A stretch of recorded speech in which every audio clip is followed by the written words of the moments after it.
À ce moment-là, ses disciples rentrèrent, et ils furent très surpris de le voir parler avec une femme.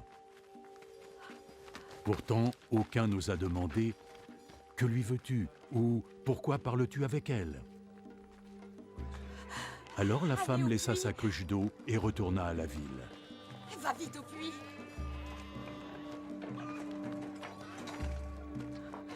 Venez vite.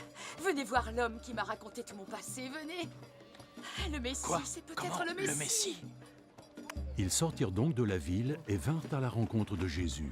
Pendant ce temps, les disciples priaient Jésus leur maître de se nourrir. Maître, il faut manger quelque chose. Mais il leur répondit... J'ai à manger une nourriture que vous ne connaissez pas. Alors les disciples commencèrent à se demander les uns aux autres, quelqu'un lui aurait-il apporté à manger? Ma nourriture, c'est d'obéir à la volonté de celui qui m'a envoyé et d'achever la tâche qu'il m'a confiée.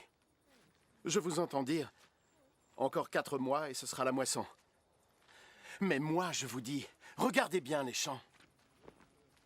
Les grains sont mûrs et fins, prêts à moissonner. Celui qui moissonne reçoit son salaire et récolte les grains pour la vie éternelle. Alors celui qui sème et celui qui récolte se réjouissent ensemble. Il est vrai le proverbe qui dit « Quand l'un sème, l'autre moissonne ». Je vous ai envoyé moissonner dans un de ces champs où vous n'avez pas travaillé.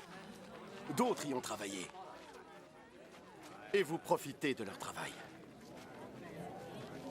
Beaucoup de Samaritains de cette ville ont cru Jésus, parce que la femme leur avait dit « Il m'a raconté tout mon passé ». Ainsi, lorsque les Samaritains arrivèrent auprès de lui, ils le prièrent de demeurer chez eux, et Jésus y séjourna 2 jours. Beaucoup ont cru en lui grâce à ses propres paroles, et il disait à la femme « Ce n'est pas à cause de ce que tu nous as dit que nous croyons, mais parce que nous l'avons entendu nous-mêmes. Et nous savons que c'est vraiment lui, le Sauveur du monde. »